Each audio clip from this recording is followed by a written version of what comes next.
Thanks for tuning in to another great two-part series of the Transform Your Confidence show.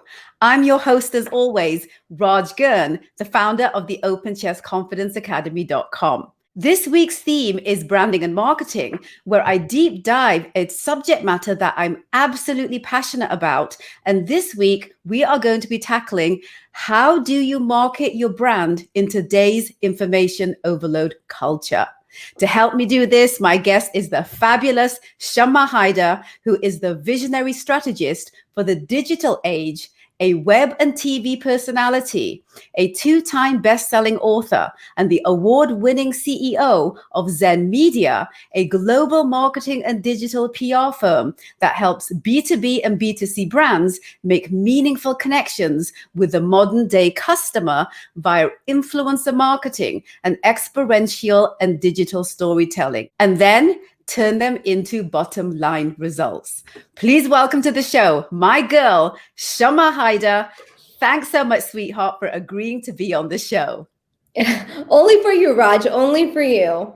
Oh my gosh. I want to just jump right in, sweetheart, because there's just so much wealth of wisdom from your experience. And I want to kind of, allow all of my listeners, the audience, people who read this on the podcast and they watch it on YouTube to really garner, experience-based marketing tips, especially with everything that's going on in the world today. So I want to start by giving some context first, Shama, on your experience. Can you share some of the highlights from your journey so far in building Zen Media? Let me share my story real quick with you, Raj, and the listeners, viewers, however you're consuming this podcast, I guess. And hopefully it'll be valuable because I know so many people are making the transition right now, whether they're starting businesses, as we see for the first time, huge spike in entrepreneurship, or they're switching careers, whatever that might look like for them or for you as you're watching. So I started Zen Media right out of grad school. I was 22 years old.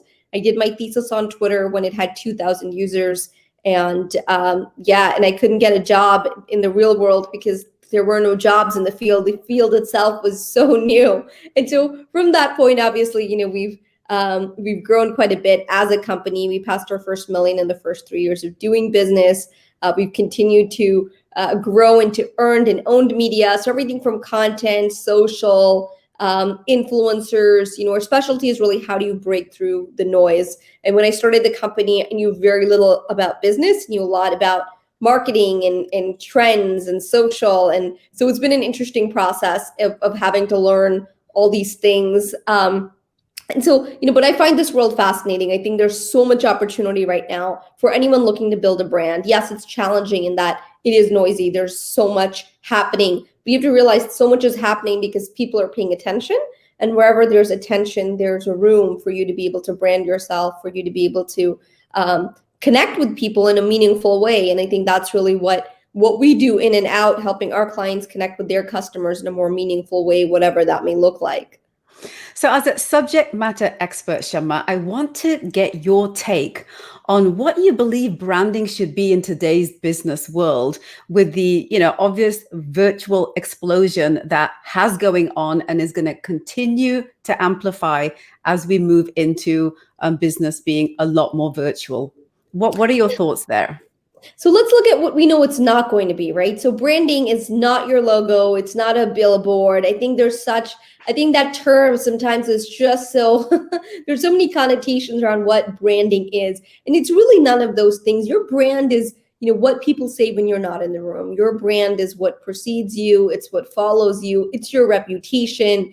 It's what you're synonymous with. And so I think in that way, your brand is a lot greater than what I think most people think about when we talk about brand, which is it's not your logo. I mean, yes, that can be part of your visual identity, but it's so much greater than that. And especially today, we are in a digital age as things get more and more hybrid. You're not locked into a physical location, not for the opportunities, not for the customers you could potentially want to work with, all these things. So I think your brand becomes even more important. They've done some great studies around this. I think it's been fascinating to see pre-COVID, post-COVID. I mean, I know we're still sort of in the midst of that pandemic, but it's just interesting to see how much buyer behavior patterns have changed even in that time. So even before COVID, what they were finding was that almost over 60% of the buyers are through their buying cycle before they even get to a business. So before it used to be like sales is your first stop because salespeople had all the information. Well, sales is now the last stop because the buyers have all the information and they're just, so brand really means you're helping them, you're closing before you're even convincing, right? You're getting them through that process before they're actually even talking to someone, before they even get to that point. So branding becomes, I think, something much broader, much more inclusive of owned media, earned media. Owned media being like, your content. This podcast is a great example. Earned media would be media relations, press, like what are other people saying about you? And a combination of those things is really what your brand is built around. So based on what you just said there, Shama, what about marketing? Like, what do you believe to be the best way to describe its role in this same expanding virtual world of business?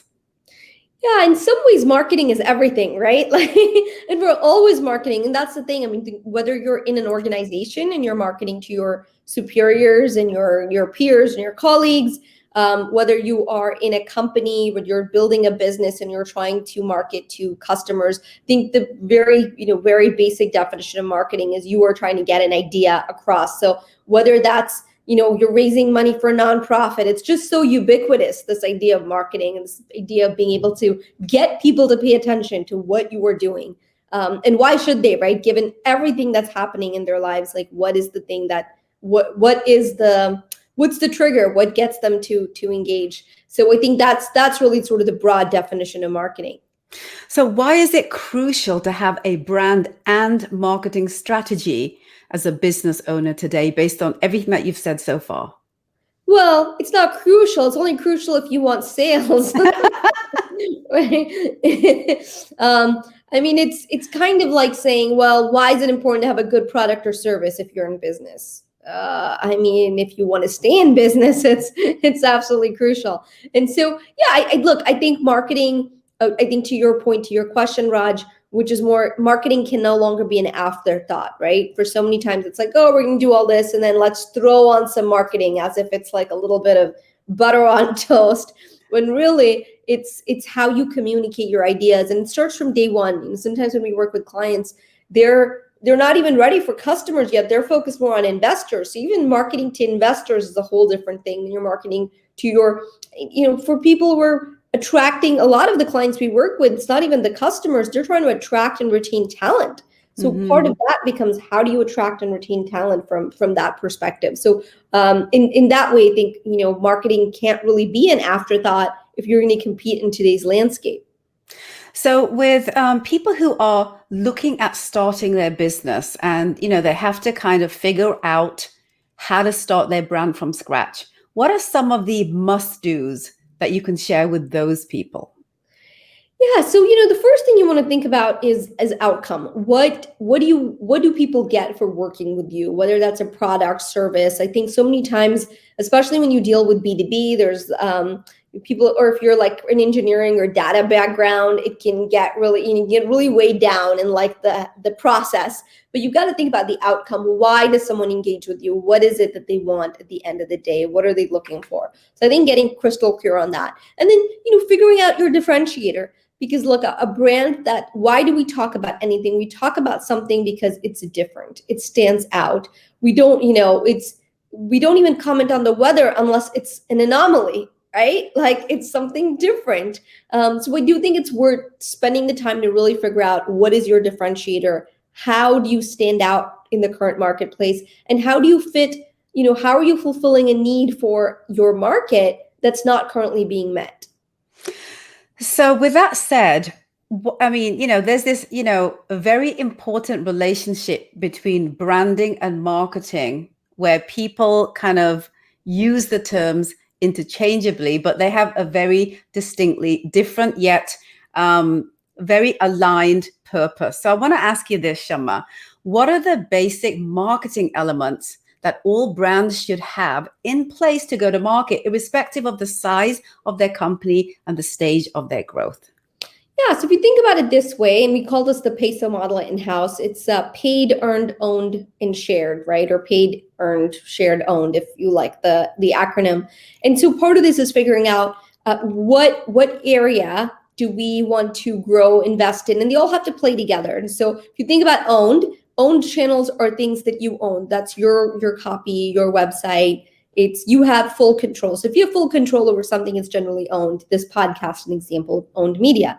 Then you look at earned. Earned is third party. So while this is an owned channel for you, Raj, this is earned for me, right? Because it's not something that's paid. It's not a paid opportunity. It's an invite only opportunity. It's a media opportunity. So it's earned. It's third party credibility. So that's a whole different sector. And by the way, these things apply to any business. It's just going to be a matter of scale of how much you invest and how you grow based on what your goals are. And then you have shared. Shared is social. So wherever this podcast gets placed, shared. If you like it, if you share it, then you are participating in the shared media aspect. And then you have, then obviously you have the P, which is paid. So paid is, advertising. I think that's something that most people think is synonymous with marketing, even more than branding. And it's really not. Advertising is a type of marketing.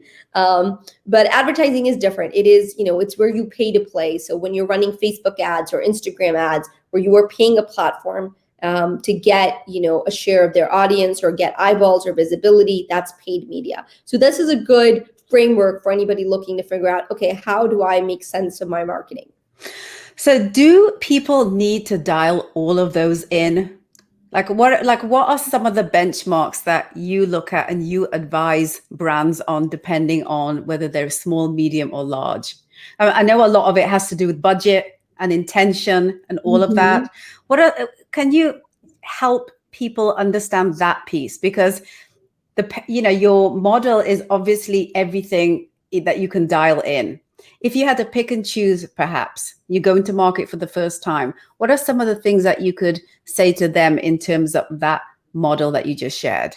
Yeah, so here's what I would say. It's not a matter of do you need this, it's how much do you do within a category, right? So it's very, for example, owned for someone just starting out may just look like a website. That's owned media. But you need to have that, right? Now, as you scale, you might have your website, you might have the podcast, you might have an email newsletter, you've got more. All of it is it's just a matter of scale. How quickly do you want to grow? And this is what companies do all the time, by the way. If you ever wonder why these companies that are not profitable are growing the way they are, they understand they're not trying to make a profit, they're trying to grow. And growth means investing into it. And look, at the end of the day, it all comes down to two things in marketing. And I'm going to be very blunt. It's time and money. So when you were starting a business, it's time. As you put in your time, you work hard, you do the outreach, you put in the time. And then as your time becomes more valuable, you put in the money.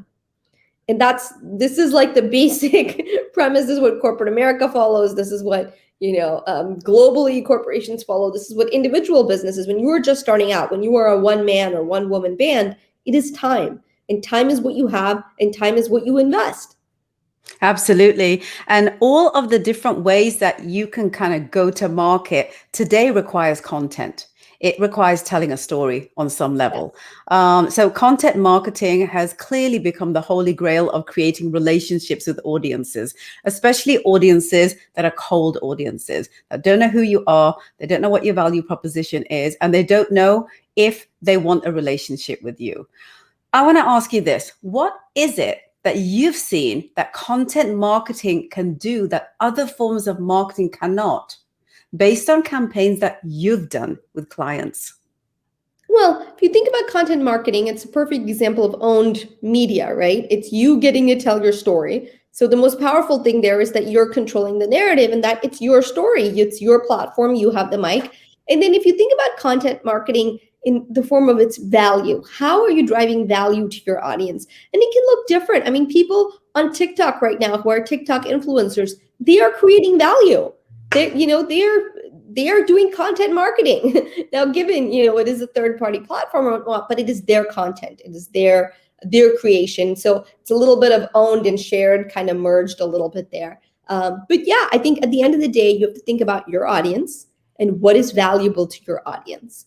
And that is what you have to deliver to them. So, and that's going to look very different based on what your business is. See, so people like to think marketing is magic, and it's not. Marketing is not magic. It's very much knowing your audience, knowing where they are, and then consistently being in front of them. I mean, you think about all these brands that we think of when we think of anything, just the most famous brands in the world. How do you think they got there? They get there through marketing, branding, and consistently being in front of us. They have mind share. So at the end of the day, what you're really hoping for is the more mind share you can get from your customer base, your prospect base, the better. For someone going into the content marketing arena for the first time, what are the need to knows to put together a solid content marketing strategy specifically to solicit clients? So a couple of things. I'll say it this way. When you say solicit clients, one thing I want to be really clear about is this is not direct response. Even advertising is not direct response. And here's what I mean by this. Most people think they will do one marketing thing and it will result in people flocking to them. This is not how it works. It hasn't worked like this in a very long time, right? It's just not the way, it's not how we as humans make decisions anymore. In fact, this is an interesting stat from pre-COVID, post-COVID, and I want to say it's Forrester, but they found that it used to take 17 touch points in 2019 before someone went from prospect to buyer. Now, post-COVID, post-pandemic, again, get it, we're still in the midst of it to some degree. But now, 2021, it takes 23 touch points. So when you write a blog post or you do something, I think the reaction tends to be, because most people play the short game, right? This is the thing. You really have to play the long game, because I think there's such a sense of, oh, wow, look, this person did a TikTok video, went viral, and voila. And you just don't realize how much work goes on behind the scenes for anything. I mean, people look at my LinkedIn and they'll say, oh, you have 640,000 followers. Like, how did that happen? That's, I've been on LinkedIn for years, for over a decade, providing content and sharing and publishing articles and sharing thoughtful pieces. It does not happen overnight. None of this happens overnight.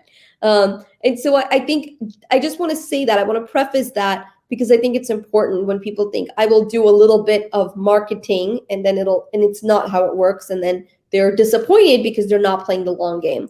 But the thing is, if you play the long game, the results are great, right? You own mind share, you get category leader, your share of voice goes up, so your market share goes up. It's all connected. The more consistent you are. In fact, LinkedIn did a study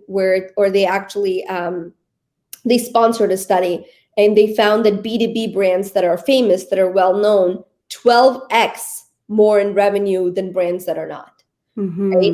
It doesn't always show up right away, but it shows up in time. Like certain brands, I can say Microsoft, Apple, Starbucks, Tim Hortons, and you're like, yes. We may not want that right now, right away, but these brands are embedded. They have mind share, and that's what you're aiming for. Not global, perhaps, and not your audience based on your scale, but maybe within that community. And this is why I think it's really important to get your business basics right, like having an audience that you serve, having a community that you can provide value for. Sometimes when people say, oh, who's your audience? Everyone. Well, everyone is no one. Okay? So being really clear on your audience makes a difference. So content-wise, to answer your question, Raj, having a strategy starts with your niche, your audience. What value are you going to provide? Meaning, what questions are they asking that you can answer, that only you can answer in your particular way? And consistency. This is so key, because there's no content marketing strategy that you can just push something out and then sit back and relax. It takes consistency and it takes work. I think people get very excited. There's a certain glamour around business and marketing even, and it's a sexy subject. But when you look at the nitty gritty, it's a lot of nitty gritty. Mm-hmm. That's what moves the needle.